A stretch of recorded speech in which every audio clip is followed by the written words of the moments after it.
Welcome to Turfgrass Epistemology. My name is TravisShaddox. This channel is all about turfgrass knowledge, the study of knowledge. How do we know what we know? Thank you so much for joining me on this Thursday evening if you're listening and watching live. If you're not listening and watching live, you're listening on a podcast, we just, today I think, passed 10,000 downloads on our podcast. This channel on YouTube recorded, and it's more of a podcast format. You can just hang out and listen to it while you're doing your work or whatever the case is. And you can watch the video if you want to watch it.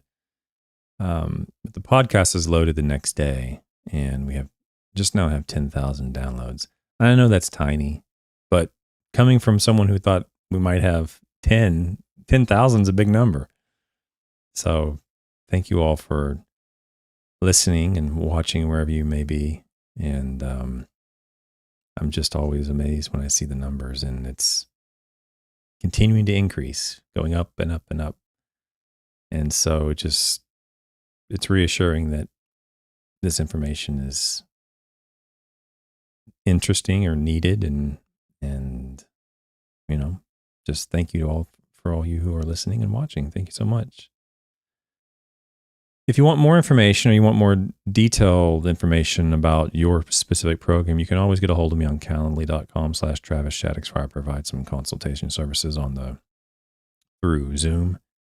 And yesterday, I had a client who I won't name the person or where they're from, but there was apparently a miscommunication on that appointment. I'll just say that just so the person, if he's listening, knows, you had asked about some citric acid influence on take-all root rot in your initial fill out of the form. And I think you might have put in the wrong email, because I emailed you back to one, there was a miscommunication on the meeting and we didn't connect. And I emailed you back, but it came back and said the email didn't exist. So please give me an email, shoot me an email, and let me know if it was just the wrong email or how you want to do that, because I can't contact you. I don't know how to contact you because the only contact information I have apparently is not correct. So I think there may have been a typo in the email when you entered it into the system. And if that happened, then you didn't get the meeting information from Calendly. So if you all choose to go on Calendly and take advantage of that service, just be extra sure that you fill out all the information correctly, and for sure the email, because that's how you're going to get the Zoom link and all the phone numbers and all the contact information for you and I both will come within just a few seconds after setting it up. You'll get an email. So if you don't within a minute, then you may have entered in some information incorrectly. Okay. So that's that. And on the podcast, Google apparently is changing their podcast format or service or whatever the case is. And so I don't know if this is true or not, but it sounds like if you do listen to it on Google Podcasts, there may be a slight change. I don't really know why, but I had to essentially reset up the RSS feed for Google. I don't have a clue why. But you may end up finding that if you're listening to it on Google Podcasts or through the YouTube podcast platform, you may find that feed that you're listening to will end. But I've already uploaded a new one. For some reason, they asked me to do that. So if you're watching on Google Podcasts or listen on Google Podcasts, just be aware. I'm not going anywhere. I mean, it's still being loaded, but your current system might show no new episodes when in fact it's being loaded in a different setup. Okay. Tonight we're going to go over an article at the beginning. We'll get through it fairly quickly. It's not very long, and to be frank, it's rather complicated. So I'm just going to go through it best I can, and then we're going to have some more fun at that last half of the show today. We have the cover of a book that I'm thinking about writing, and the first page of the book that I'm seriously considering writing. And so we're going to go over that and have a little fun at the end. Have a new turf thought at the very end, which unfortunately, again, actually happened to me in real life.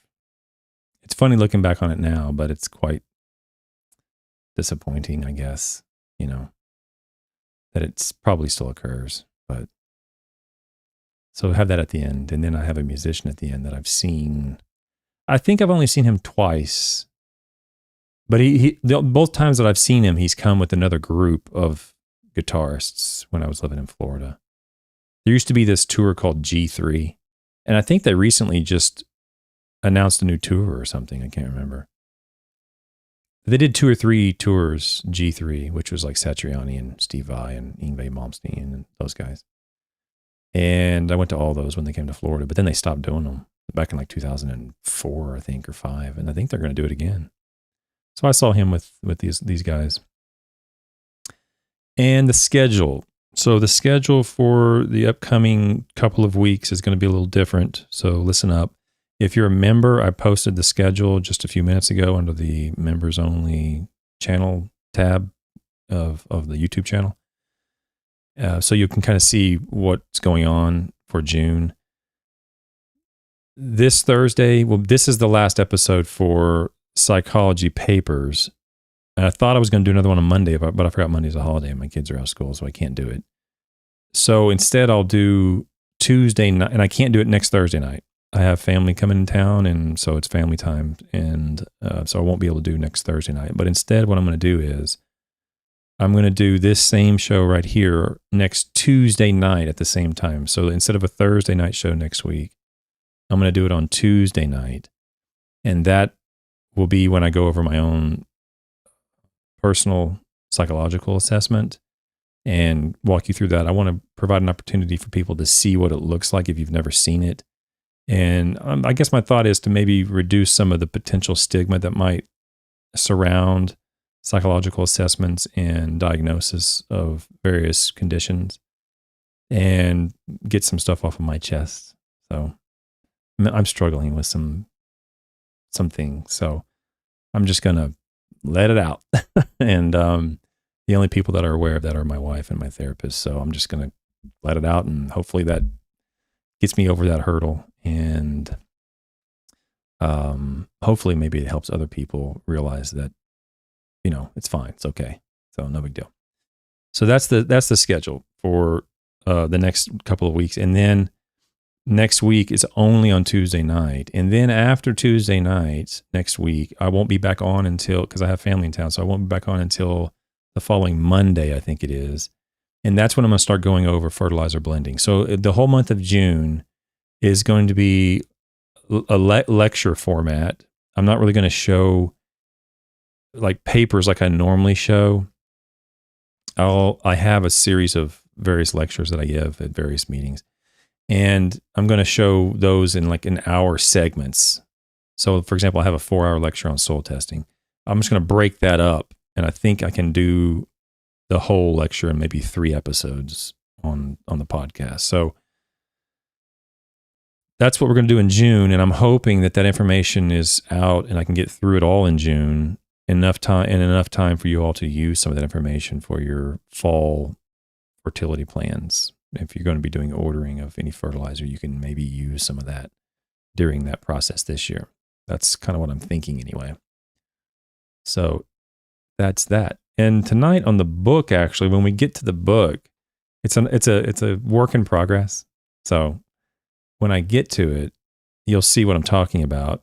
And if you like, what you can do is you can put into the chat, or if you're a member or not a member, you can put it into the community tab, like various examples, and you'll know what I mean when I get to the book tonight. Various examples of what might qualify as a criteria for this diagnosis. We'll have some fun. Okay, let me get through the paper. Like I said, it shouldn't take too long, and then I'll get into the last half of the show tonight with the book and some other goofy stuff. So I'm going to introduce this topic as the last topic for the psychology month. This is Mental Health Awareness Month, as we all know, in May. And I've been getting a little bit of feedback, not positively, in various ways. And so clearly, I don't think it's sinking in with people. It's like I'm trying to, encourage people to actually stop and think, why is Travis doing this? I'm doing this to bring awareness to mental health. I know people come here for turfgrass information, and that's all fine. And that's what the channel is here for, turfgrass information, but it's turfgrass epistemology. How do we know what we know? The study of knowledge. It's not turfgrass management practices. It's turfgrass epistemology. So I wanted to spend enough time in May for people to go, what is he doing? I'm bringing awareness to mental health. So if nothing else happened, I think I at least got that across for this month. So the last thing is the bias against disconfirmatory evidence. And what this is this is a bulletin paper. It's not, I think it is a refereed paper, but it's not, it's not really like a top tier journal paper, like deep psychological journal papers. This is more of a general bulletin paper that kind of introduces the topic and runs through an experiment that they did and so forth to introduce this topic to just the average person. And that's the reason I chose it anyway. And what the bias against disconfirmatory evidence is, or BAID for short, is it's the situation that arises in the mind that occurs whenever you receive information that refutes some given belief. And whether or not it's true or not is a second factor. The main factor is you have a bias, or I'm not saying you, but people can have a bias against the evidence. Even if it's irrefutable evidence, they're still going to have a bias and a resistance to accept that evidence because it is disconfirming their existing belief. And so, for example, I'm going to use this example a lot tonight because I just like picking on it, is base saturation or magical balancing of cations in the soil. There is easily 20, maybe as high as 50 papers on this specific topic. And they're all saying the same thing, and that is magical balancing of calcium and magnesium in the soil will result in acceptable corn yields. It will result in acceptable turfgrass. There's no question about that. But it's not going to result in any greater corn yields or soybean yields or alfalfa yields. It's not going to result in any greater yields or greater quality than just critical levels of soil nutrition, the normal soil test interpretation that we use today. It will, in other words, following base cation saturation will result in essentially the same exact quality and yield as the existing interpretation. What differs is it's exceedingly expensive to do that relative to the existing interpretation, critical levels, or if you use MLSN or whatever. I don't use either one of those. I use the evidence in the literature, but regardless, the point is that there's evidence, strong evidence refuting base cation saturation. But yet people believe it. People believe it, and they're so indoctrinated into that belief that to get them to come back to reality is going to be very difficult. And it's that population that might remain in their delusions as a result of a bias against disconfirmatory evidence. So that's how BAID, or bias against disconfirmatory evidence, relates to the turfgrass industry or the agricultural industry, horticultural industry, is that when you have a belief that you're so convinced is true,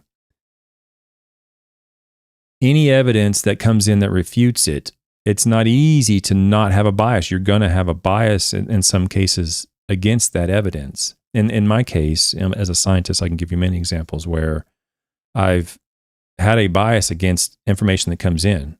Oh, wait a second. Amino acids and all these other things, liquids are going to be better. I'm like, wait a second, hold on a second. We got to look into this deeper, okay? And it's not that maybe that's not a good example. I don't necessarily have a bias. It's just that I'm very skeptical of that sort of information. But then when I read the literature, I'm like, okay, there's a little bit here. I'm not convinced yet, but there's certainly a little bit here. But that's probably an example of more skepticism than bias. But I'm not immediately accepting of that information. I need convincing because I'm aware of evidence on the other side.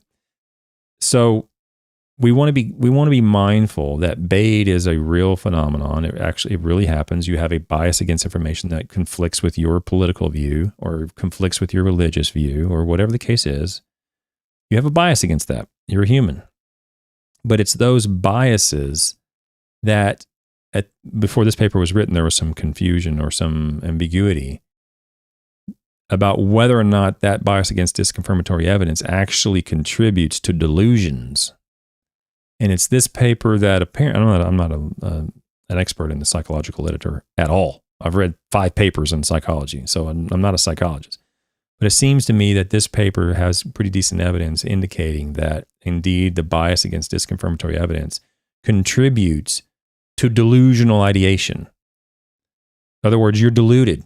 You know, the people who sell and even the people who buy are convinced that base cation saturation ratios work and is the most effective method of applying nutrition. They're delusional.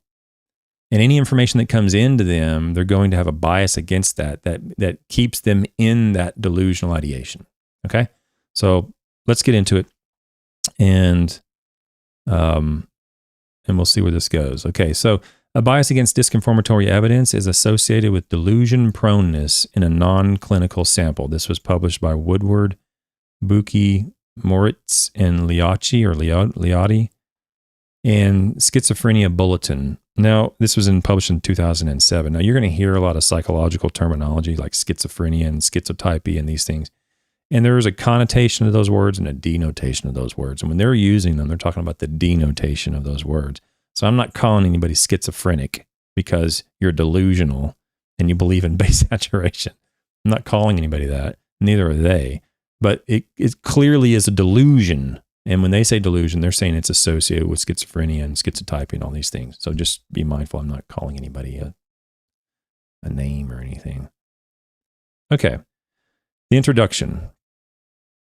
Delusions are defined as a fixed false belief, not amenable to contrary evidence, and are hallmark symptoms of schizophrenia spectrum disorders. Now, you're not going to get a better definition of base cation saturation than that. Delusional they're defined as fixed false beliefs, and they're not amenable to contrary evidence. I don't care how much evidence you throw at the companies that sell calcium and sell magnesium for base cation saturation. I don't care if you march, the scientist right into the room who created it, Furman Bear, and he's dead, but he tells them this is all BS, and which is in fact what he said in the same year that he said you should have ratios. In the same year he published, well, the ratios aren't that important. What's really more important is the maximum or the minimum that's in the soil, available nutrients in the soil. Even that's not going to change their mind. And that's what they're saying here, is that this is a delusion. Even in the face of contrary evidence, they're still going to maintain their false belief. That is a delusion. Okay? In past work, we have repeatedly demonstrated that a bias against disconfirmatory evidence may contribute to the formation and or maintenance of delusions in schizophrenia. In the previous study, a bias against disconfirmatory evidence was measured by gradually presenting participants with a sequence of either 3 pictures or sentences that increasingly disambiguated a scenario. Now, they're going to explain how they measure this, and they're going to use phrases and sentences, but sometimes, and that's going to be a little bit, I'll say for me, it's a little bit challenging to understand the process, how they pulled that out. But in other psychological literature, they'll use pictures. And so to give you an example of what they're going to do in a picture form, they're going to do it in word form, but I'm going to explain it in a picture form. To determine someone's delusional proneness, sometimes they'll use, say, a picture that is, let's say, a circle. It's just a circle. And they'll ask the patient, or they'll give a patient, multiple choice and say, what is this? And they'll say, whatever they say it is, a circle or an oval or whatever the case is. Or they'll say it's the sun, or they'll say it's the moon, or whatever. And then the next picture will be the same circle with, say, 2 lines on top, 2 half circles on top of it, and say, now what is it? And then they'll determine which portions of the population will say, well, it's still a circle, or which ones will say, well, it kind of looks like a toe or a foot, or it looks like a face or whatever. In other words, people who hold on to their delusions, even when new evidence comes into the picture, that's sometimes how they'll measure it. At least that's how the 1 or 2 articles I've read have shown it. And in this one, they're going to show sentences. They're going to give a person a scenario, and they're going to add something more to it and more to it. And through that, then they're going to ask the patient, what about now? And what about now? And so forth. What do you think now? And it's the people who hold on to their false beliefs who they also who are categorized as delusional, even when the disconfirmatory evidence is introduced. They still don't change their mind. So I wanted to kind of give you all an idea of how they do it in psychology, at least my understanding of how they measure this phenomenon in psychology.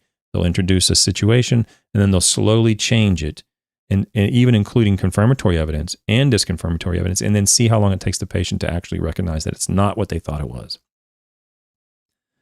Participants were asked to rate the plausibility of four interpretations of each scenario. So, for example, initial information is a girl cannot fall asleep. Then it gradually becomes clear that this is due to excitement over the impending Christmas morning. And then that's how they add more and more information. Relative to control groups, people with schizophrenia and or delusions were less willing to downrate their originally favored interpretation when presented with information incompatible with this interpretation. Okay. And they're giving examples of that. In contrast, no group differences emerged for integration of confirmatory evidence. It is important to note that these studies were conducted using pictures or words that did not refer to delusional themes, and in some studies, the magnitude of the bias against disconfirmatory evidence corresponded with the severity of delusions. Okay, so I have a lot highlighted here, but I'm just going to explain that, and then the results are 10 minutes, we'll be done. Patient studies invoke a number of confounds in that groups differing on delusions and or the presence of schizophrenia may differ in other systematic ways, including medication status and effects of hospitalization and or stigmatization. So in other words, they're saying the population is diverse and other things can affect the results. Moreover, impairments in memory, intelligence, and executive functions characterize schizophrenia and may also differ across groups. An alternative approach that circumvents these concerns is to study delusion proneness in a non-clinical sample. In a recent article, we reported that groups of university students scoring at opposite extremes of the total score for schizotypal personality questionnaire differed on the bias against disconfirming evidence, with that being increased in the group scoring high on the schizotypal personality questionnaire. Hold on, and I know it's a lot of jargon that's foreign, at least to me, but there's a lot here I'm reading just to set the stage, and then I'm just going to show bits and pieces of the results, just to something that I think might be relevant to us in the world of agronomy. Although this group comparison approach provided a clear schizotypal-based group comparison of bias against disconfirming evidence measures, I'm just going to say BAID from now on. The multivariate correlation approach utilized in the current article allows assessments of whether a BAID is secondary to more general neuropsychological deficiencies, i.e. memory, intelligence, and so forth, and whether the overlapping or unique aspects of a bias against disconfirming evidence are directly linked to the delusional ideation aspect of schizotypy. Okay, this is the last part of the introduction. Then we're going to take a little breather. To meet this purpose, we employed a multivariate correlational design in a non-clinical sample. Undergraduate students completed a questionnaire of schizotypal traits and completed a neuropsychological test battery involving measures of memory, executive function, IQ, and the bias against disconfirmatory evidence test. The cognitive measures were analyzed by an exploratory factor analysis, and the resulting factors were correlated with 9 aspects of schizotypy. Our hypotheses were that the BAID measures would load together instead of loading with other aspects of cognition, and the BAID measures would correlate with delusional ideation, but not other aspects of schizotypy. Okay, so basically what they're going to do is they want to know whether or not the bias against disconfirmatory evidence stands alone as a potential source of delusions, or a potential cause or contributor to delusions, or prior to this paper, it was considered a subtest or a subcomponent of another psychological or neurological deficiency or condition. So they just want to know, is it just a bias against the evidence alone that's keeping them delusional, or is that just a subsection of something else that's, some other flaw in reasoning that they're a victim of? Okay. I'll take a little breather because that's a lot for me. Good evening, Looney and Gray and Turf Nerd. DV, good evening to you. Eric from Rochester, New York. Oh, my wife is up in Toronto. Sort of in your neck of the woods, across the water there. Looney says, I think I listened to 4 podcasts just today, catching up on some winter episodes I missed. Oh, okay, good. Yeah, I mean, hey, however you want to consume the information is fine by me. My thought was, I work in the yard. I enjoy working in the yard, and I'm just hanging out, sitting in my back pocket or whatever, and I just like listening to whatever podcast. So my thought was that's sort of the way I would create the content, and then I break up small pieces here and there, and I load them as their own video. But the idea was to have it just be a long form podcast, just to hang out and listen to. It's sort of turned into other things now, but I appreciate you letting me know, Looney. Neil Schrader, good evening. Oh, Looney says that. Yeah, okay. So I wasn't crazy. Google Podcast is ending, and they have some sort of other function, YouTube Podcast or something. I can't remember. And Eric Lickness says soul testing sounds good, and Brent Gray agrees.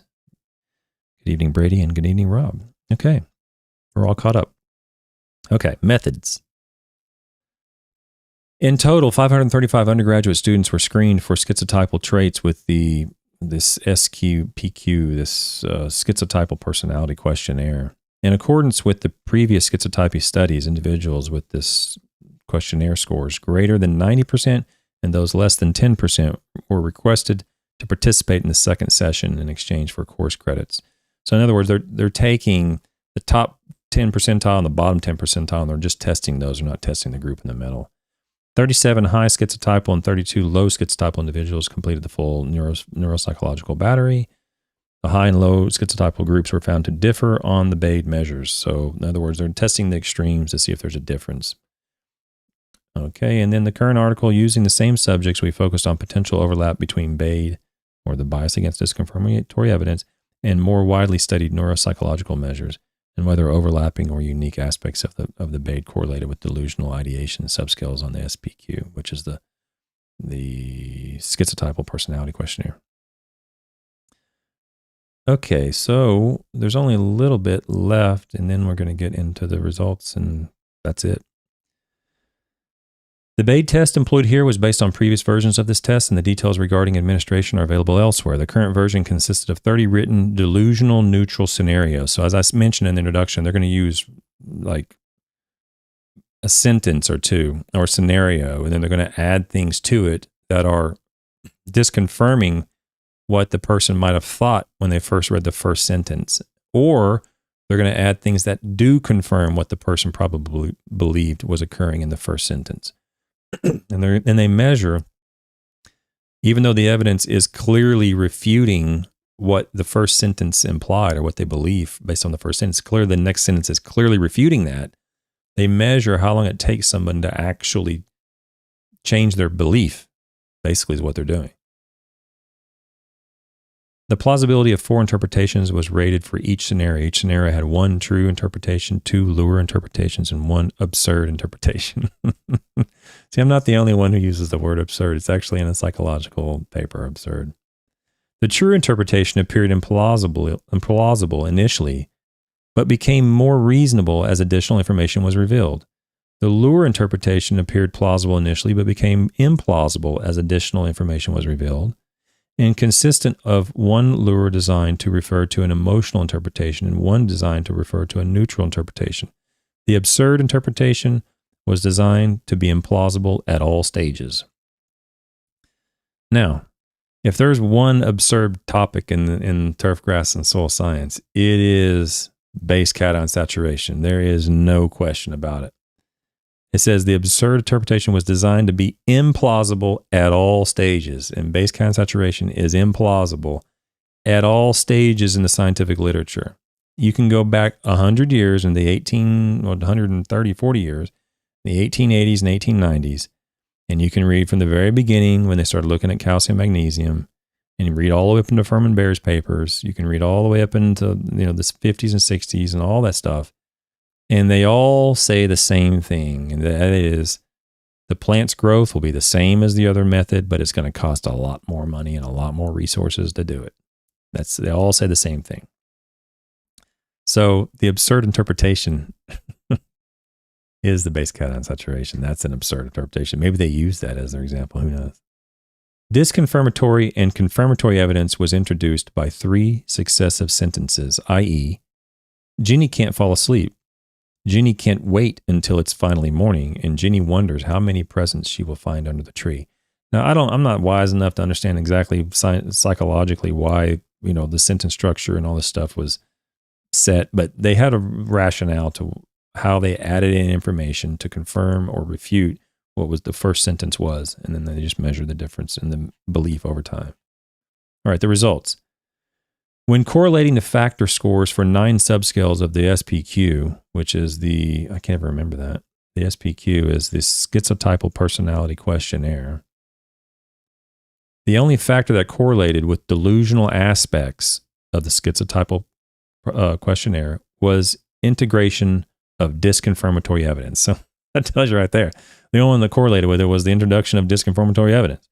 Specifically, integration of disconfirmatory evidence correlated with the SPQ subscales ideas of reference, excessive social anxiety, odd beliefs or magical thinking, unusual perceptual experiences, and odd or eccentric behavior.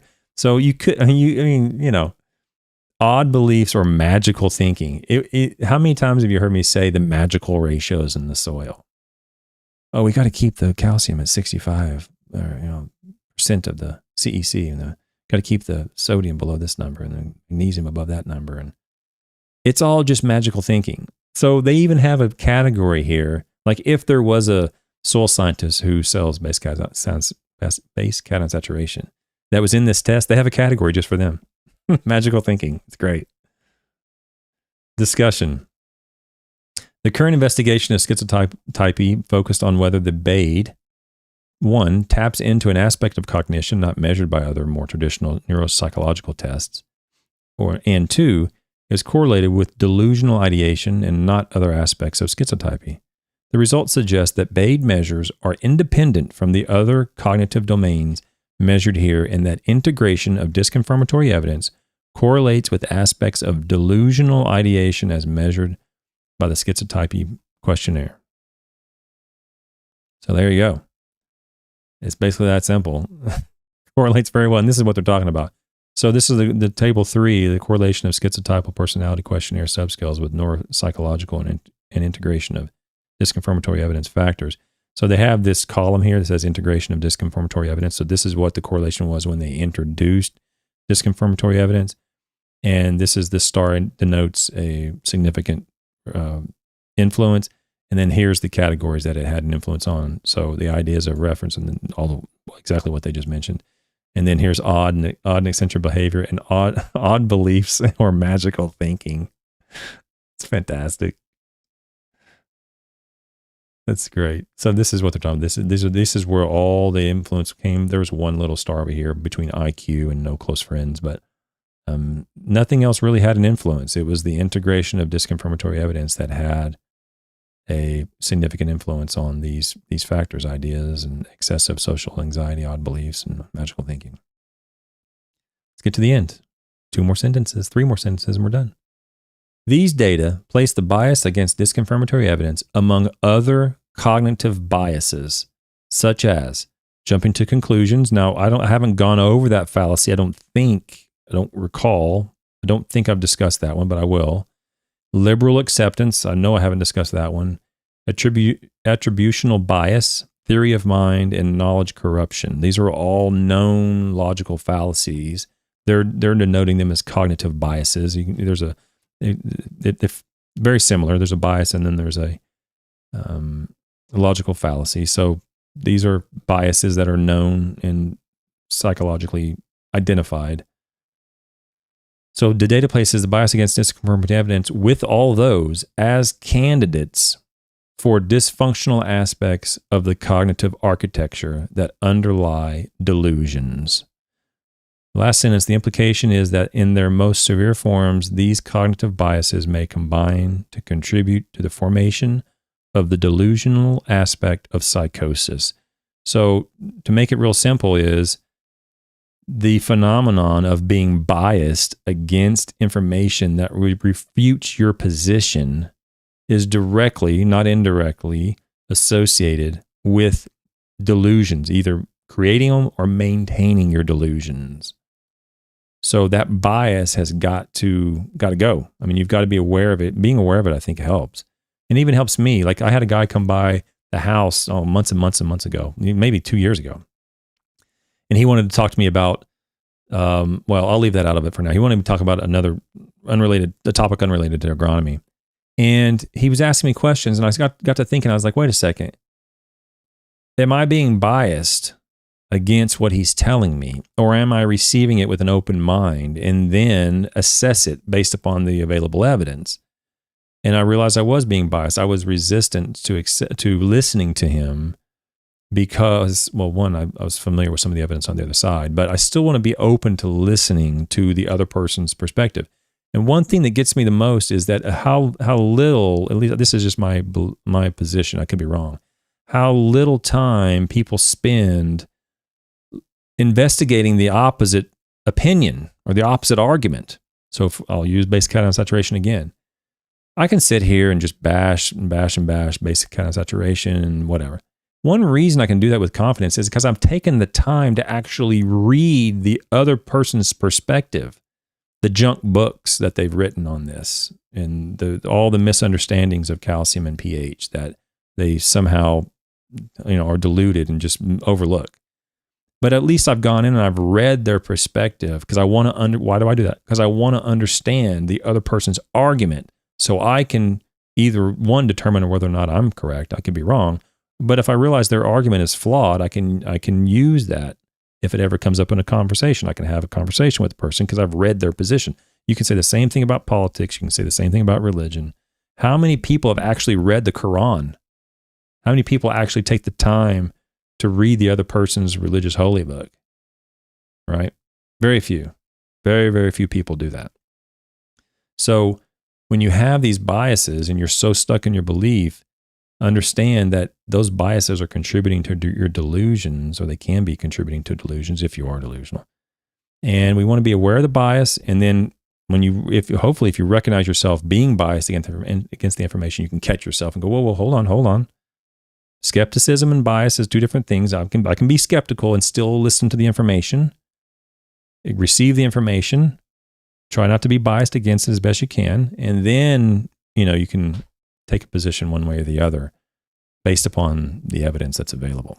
Okay. So that's all I had. So like I said, that's the article. It's a very short article. And like I said, it's quite complicated and foreign in terms of statistics to me. So I just wanted to go over that. It happens all the time. We're humans. I don't know any human that's not biased against something, at least a neurotypical human. You're going to be biased, and it's not something to shy away from. I mean, just be aware of it and understand that that's a weakness in the mind. And to me, being aware of it has helped a lot. Helped me a lot. It helps me check myself and go, whoop, hold on, and hopefully I can move forward with a more civil discourse. Okay, so now what I want to do is I want to show you the Diagnostic and Statistical Manual of Mental Disorders. This book is what I've been talking about for the entire month.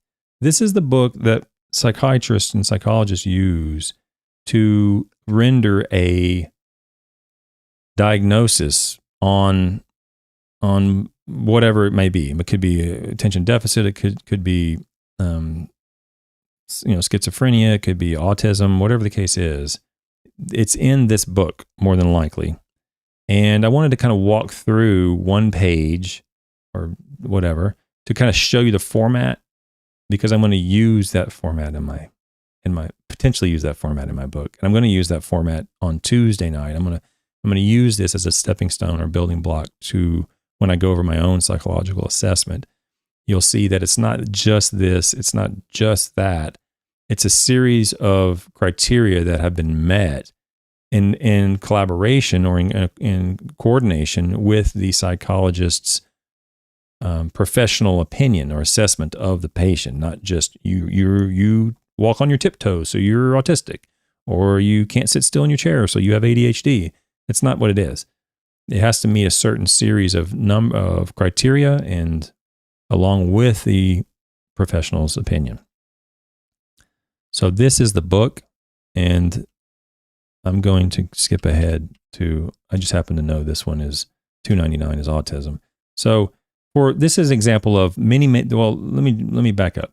So there's, you name it, it's going to be in this book in terms of any neurological condition. And you can see there's autism, there's language disorders, speech and sound disorders, childhood onset fluency disorders. You name it, it's in this thing. It's okay. Everything's in this book in terms of mental conditions. Okay, here's attention deficit hyperactive disorder, and you can see all the criteria. You can read this number 59 here, and you can read all the criteria that a patient has to meet in order to be diagnosed with ADHD, motor disorders, developmental coordination disorder, all these things. Okay, so what I wanted to show you is when you go down to the actual disorder, you can see the diagnosis criteria, and in this, they have very specific criteria that the patient needs to meet. Usually it's a certain number of criteria. Normally it's like must meet 6 out of these 12 criteria within the last 6 months. Or the opposite could be true. It could say it needs to meet at least one of these criteria, and it must have been consistent throughout their lifetime, perhaps only manifesting itself later in life, but it needs to have evidence that it occurred since birth. There's all sorts of these criteria that exist. Okay, so I just wanted to show that this is the diagnostic criteria. In this case, it's just for autism. And it has, restricted repetitive patterns of behavior. And it goes, 1, 2, 3, 4, and explains them. Okay, I wanted to show that because I'm about to go somewhere with it. Okay, so now I'm going to call Turfgrass BS disorders. This is going to be the first edition of the DMBD. Now you'll notice it looks nothing at all like the Diagnostic Statistical Manual for Mental Disorders. This here is in no way modeled directly after this book. Okay? So this is so let's get to the Diagnostic Manual of Turfgrass BS disorders. Because the question I had is, I posted this in the community tab of the members only community tab, and I was listening to a podcast this week, and it's on a Turfgrass podcast, and this gentleman had just the greatest line ever. It was one of the most. I need to actually probably get a video camera and just videotape myself listening to some of these podcasts, because my reactions, who knows what it sounds like, but it was great. And what he said was, I have it actually on here. What he said was so perfectly matching BS. It got me thinking, well, how do you know someone is a BS artist? I mean, how do you know? Because you can have someone who speaks quite confidently and be completely full of BS, or they could be a specialist, a scientist, or you don't have to be a scientist. You could be just a specialist in that area, and you just happen to be extremely competent. You're on the far right-hand side of the Dunning-Kruger effect. Or you could be dealing with someone who's completely incompetent, but their confidence level is roughly the same, right? So how do you know that they're completely full of BS? And when I was listening to that podcast, it's easy for me to pick out, but sometimes it's not. And so I thought maybe what I can do is create a manual to identify BS artists. And if they meet, just like the psychological evaluation, Diagnostic and Statistical Manual for Psychological Disorders. Well, we can create one for BS disorders. So this is the first page, or this is the title, or the front page. And what I want to do is, if I can get this to show up, okay, it is I want to show you, just like the DSM-5, the Diagnostic and Statistical Manual for Psychological Disorders, they had, what did they have? What I showed you. They have diagnostic criteria. So I'm going to start, this is the start of the list, and I'm going to just keep building it. And when it gets big enough, maybe I'll print it. The BS diagnostic criteria. And what is BS? It's a disorder. BS disorder is characterized by communication with the intent of convincing another person to believe you with disregard for the truth. In other words, you don't really care if what you're saying is true or not. If it's true, great. If it's not, who cares? I'm just trying to convince you that what I'm saying is true. Maybe I'm convincing you to buy something from me, or maybe I'm convincing you that I'm really, really smart, or whatever the case is. That's a 10,000-foot definition of BS. Okay, so what are some of the criteria? Criteria number 1, or A, this will be A, uses at least one of the following quotes or concepts within the last 6 months. So if you're listening to somebody on YouTube or a podcast, or they're a salesman, or they're a teacher, professor, who knows, and they use one of these, it doesn't mean that they are completely full of BS, but it's a criteria. It's a little check, and you put a little check here, and if they meet one of these, then the odds go up, and then you go to the next criteria and the next criteria. And if they only meet 1 or 2 criteria, maybe they're not. But if they meet more and more criteria, the chances are greater and greater that they're completely full of BS. All right, so uses at least one of the following quotes or concepts within the last 6 months. Quote number 1. This was the quote from the podcast. Absolute genius, by the way. Absolute pure genius. Just because a lawn looks good does not mean you can't sell them something. Maybe you can sell them, hey, let me rejuvenate your soils. So if they say that, or something in that realm, oh, your turf looks fantastic. What else can I sell them? Oh, yeah, maybe I can sell you some gypsum to improve your soils and rejuvenate your soil.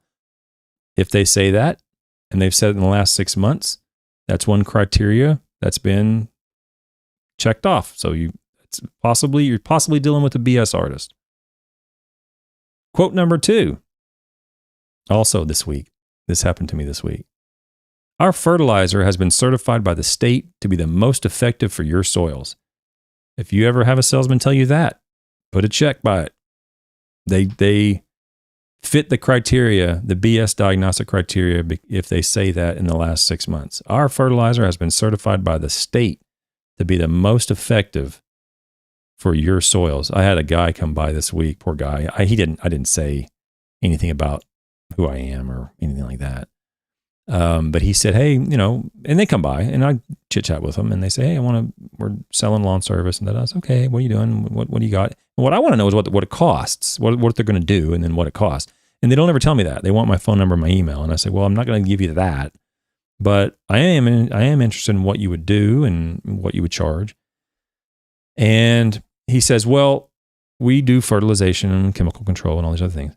I said, what kind of fertilizer do you use? He goes, well, our fertilizer has been certified by the state of Kentucky to be the most effective fertilizer for your turf grass in this soil. Now, it's not fair. I mean, there's only like 10 or 15 of me in the world, 20 of me in the world. I mean, no one's as dumb as, there's only a handful of people that are as dumb as me to spend their entire career studying turf grass soils. I mean, come on, there's no money in it. But for whatever reason, that's how I'm wired.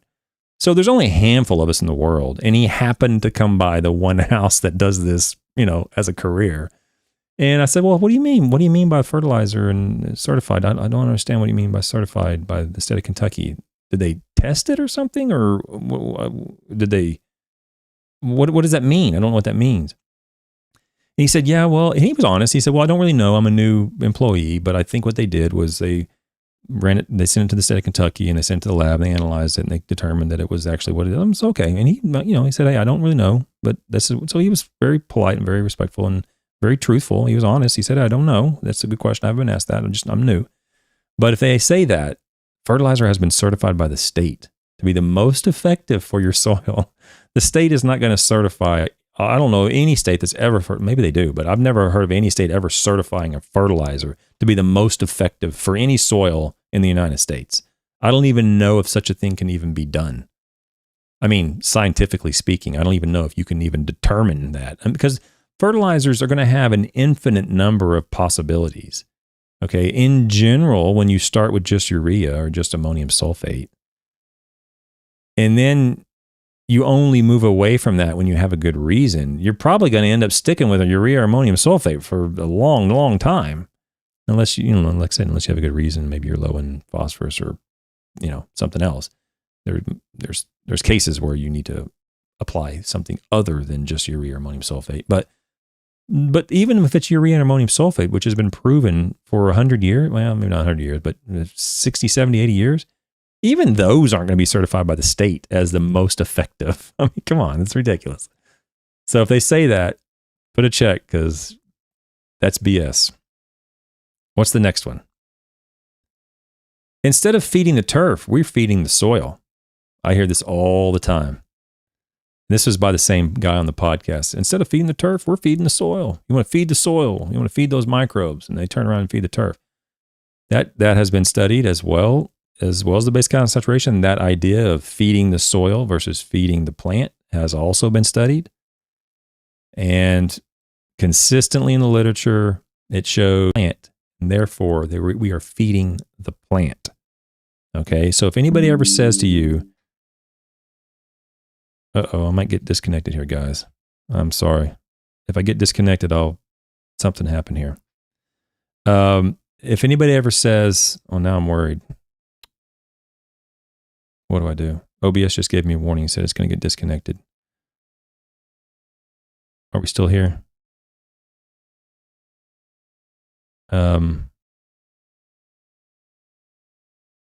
It seems like we're still here, so I'm going to keep going. I don't know why that just popped up and said you're going to get disconnected. So where was I? Oh, we're not applying nitrogen to go into the soil to feed the soil. We're applying nitrogen to go into the plant. We're applying phosphorus to go into the plant. We're going potassium to go into the plant. And what they'll argue is, we're applying organic products and carbon-based products, and we're stimulating the microbial biology and all these other things to feed the soil. Yeah, all that stuff's fine. It's fine. I mean, I'm not going to sit here and say, don't do it. What I'm saying is you can achieve the same or better results for much less money by feeding the plant, not feeding the soil.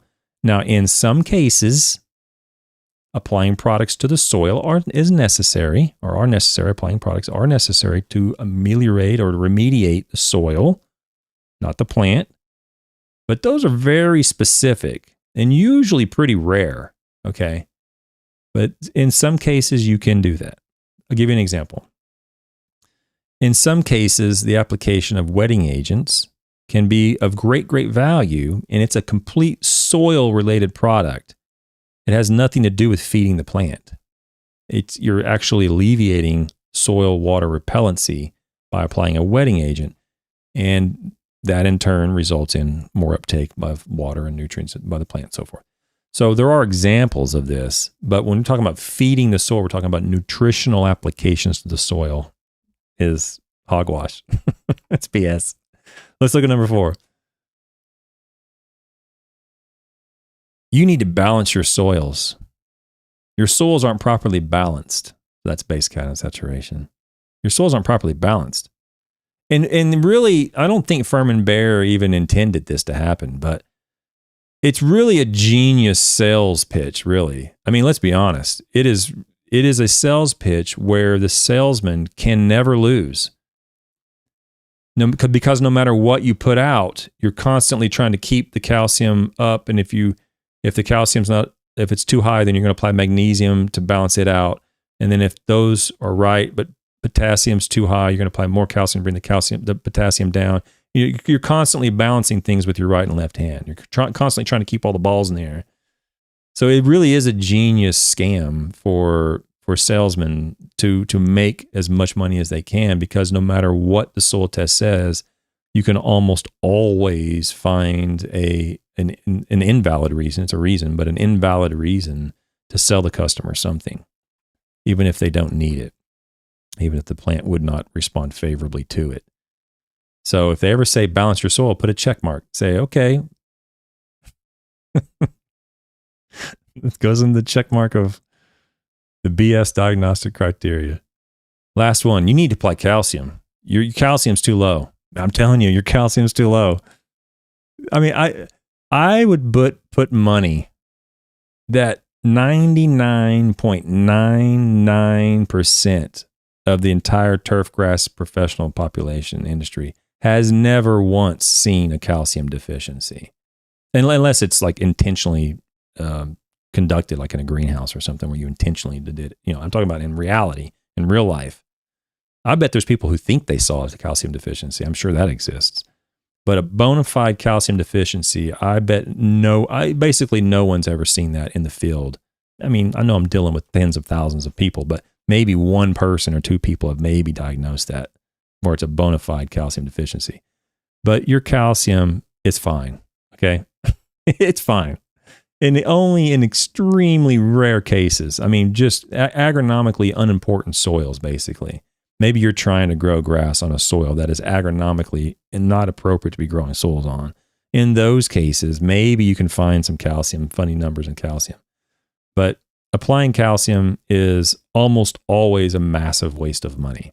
But it's on the BS diagnostic criteria for a reason, okay?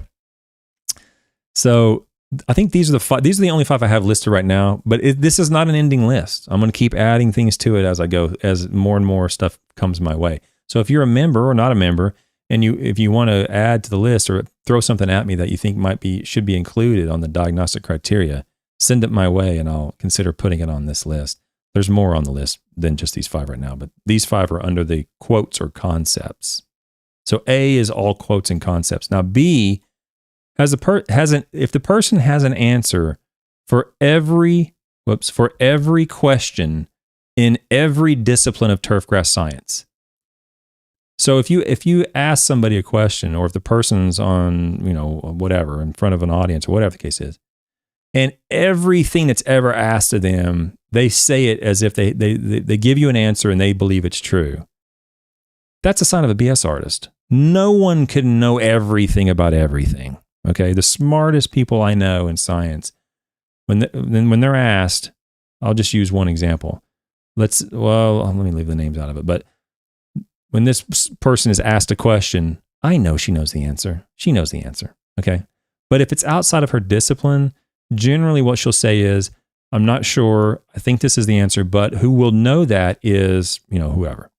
Dr. Soldat or Dr. Gertal or whoever the case is, Dr. Harmon, whoever, they'll say you might want to contact them because they know. They're not a specialist in that area. They probably know the answer they would give is correct, but they're not a specialist in that. So they're going to send them to a specialist.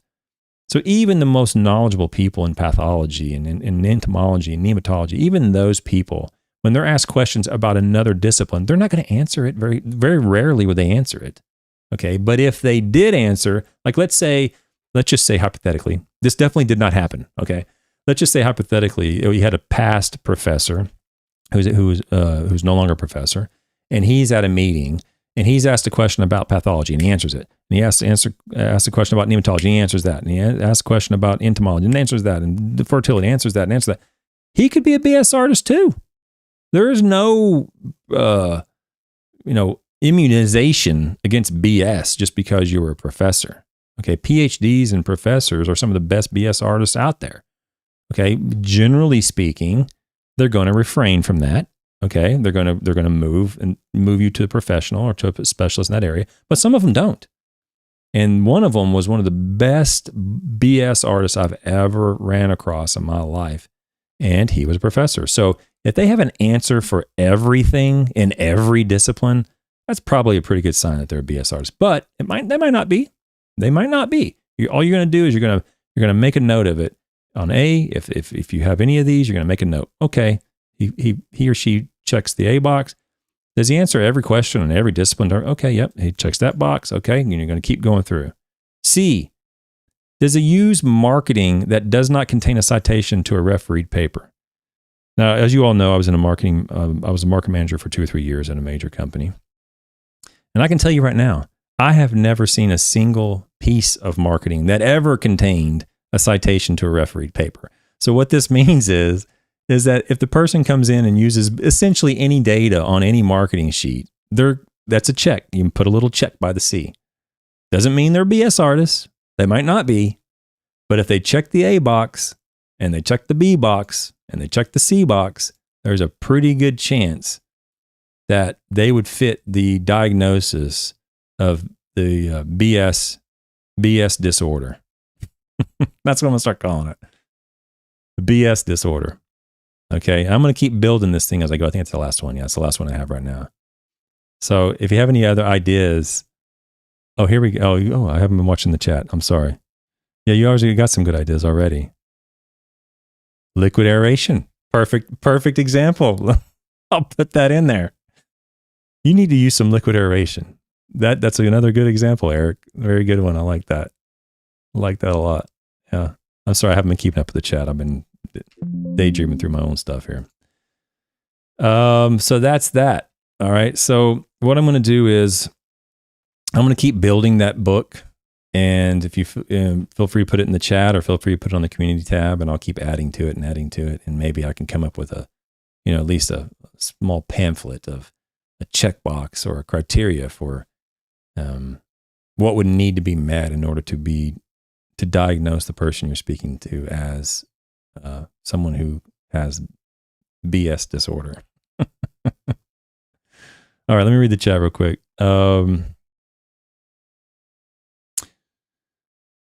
Looney said, I'm going to read the members first. So I'm trying to stick to that. So Looney says, was the guy at the house a Jehovah's Witness? No, but he was religious. Yes.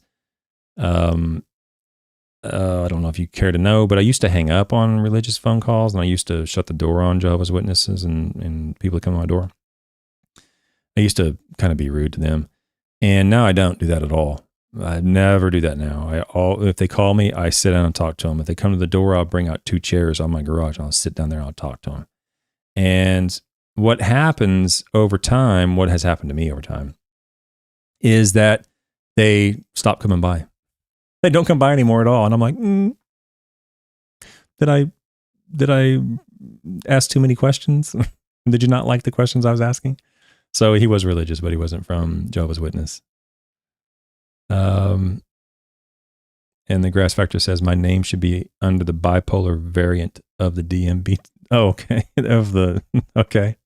Oh, yeah, I didn't know have you been, I don't know if you feel comfortable talking about that or not, Matt, but if you've been diagnosed bipolar, that was news to me. I didn't know that. BS epistemology. Okay. And okay, Brady and Grass, okay, say I'm all good. Okay. Thanks for letting me know. Something happened on my system here and it said I was getting shut down. Morte, I don't remember that name, Morte, but welcome if this is your first time. If not, I'm sorry, I don't remember the name. It says as if the entire state had the same soil. Yeah. I mean, even let's say hypothetically, we're talking about soils and the state has certified your fertilizer to be the best for the state. Let's say hypothetically that the entire state of, let's pick a small state like Connecticut. Let's take the state of Connecticut. I don't know, is Connecticut the small state or Rhode Island? One of the two is tiny. And let's say hypothetically that the entire state, which is the smallest state, had the exact same soil, just exactly the same. Could you just simply use the same fertilizer and the same timing and everything else? Probably, maybe, but maybe not, because it's not just the soil that's going to influence the nutritional demand from the plant. It's the environment, it's the conditions, it's the shade, it's the heat, it's all these various things that can play tricks with the nutrient uptake in the plant. Okay, so it's not just the soil, and of course the soils aren't all the same; they're all differ. But even if it was the same, you couldn't use just the same fertilizer across every condition. I wouldn't even use urea in every condition. There's conditions where ammonium sulfate would be better. There's conditions where sulfur-coated urea would be more appropriate to use, and so forth. So to have one fertilizer that's the best, quote unquote, the best is a really good criteria for a BS artist. You got to check that box.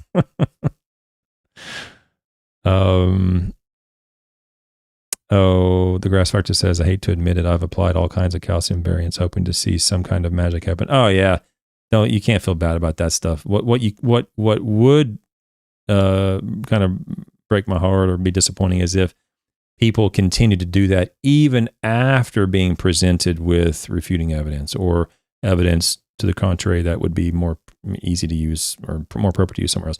Because everybody makes mistakes. It's when we refuse to acknowledge that we've made a mistake and change our behavior. That's what's disappointing. That's what really is like, man, and that's where, I spend a lot of my time thinking about how do we get people to accept the information if it refutes their current position. And that's the reason why I went over this paper tonight.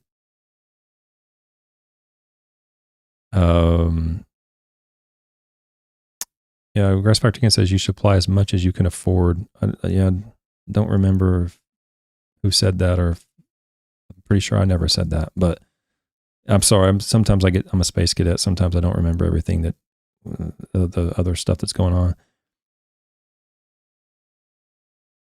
And Chuck Benzing says the OGG3 was Joe Satriani, Steve Vai, and Eric Johnson. Man, Chuck, you're sharp. Couldn't slip one by you tonight. And the Grass Factor says I was diagnosed with bipolar disorder 2, then changed to bipolar 3. Oh, okay. I didn't realize that you were open to discussing that stuff. So, yeah. Well, be sure to tune in Tuesday night because I'll just be frank. I'm going to have a little box of tissues right here, little napkins, just in case I can't make it through it. But I'll just wait till Tuesday night. But I have my challenges, but in a weird, sort of strange way, part of the manifestation of my condition guards me against having severe emotional fluctuations and, concerns and whatnot. It's the reason I haven't come out before now is because before Tuesday night is because I'm still having challenges coming to terms with it myself. It just doesn't seem to make sense. And over the last couple of years, I've slowly started to come around and, okay, this is probably the case and so forth. And that's not a big deal and whatever. So, so be here for Tuesday night if you want to hear about that. And that'll be the last of psychology. I may not ever do any more psychology on the channel. It didn't seem to be a particularly great interest to the majority of people, but maybe I'm wrong. I'm going to leave you with a true experience turf thought when I leave you today. And I will be back, don't forget, on Tuesday night at 9 p.m. And then it'll be a little bit of a break while I have some family downtime. Thanks, everybody. I appreciate everybody showing up and participating in the chat. Thanks so much. Be kind. Bye. And now, Turf Thoughts by Ken Corley. At last year's sales meeting, the vice president was concerned about reduced chemical sales. "Why are fungicide sales down this year?" he asked his managers. They responded, "Because it has been a mild year and the weather has not been good for disease outbreaks." The vice president replied, "Well, let's hope the weather changes soon and we start to see some disease growth." I thought, what a dick.